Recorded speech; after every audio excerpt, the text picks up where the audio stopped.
Mektep yıllarım yadda gamlıyın otur ya.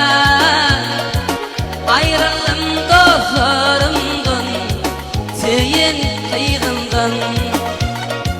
Bahar ayın kovası açılan güller. Bugün yadda silmayan yadlığın beni. Bahar ayın kovası açılan güller. Bugün yadda silmayan yadlığın beni. Yadlışın silmayan yadlığın beni.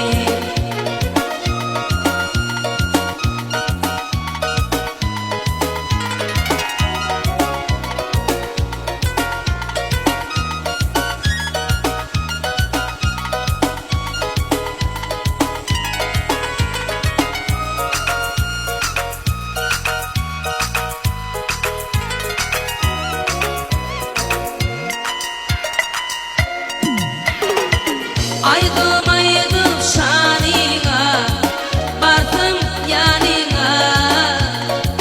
Bugün yadda silmayan yadlığın beni. Yadı kalay kılatlaşım geçin günleri.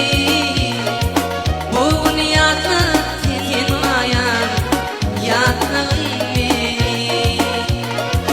Yadı kalay kılatlaşım geçin günleri. Bugün yadda silmayan yadlığın beni. Yadlışım silmayan yadlığın beni.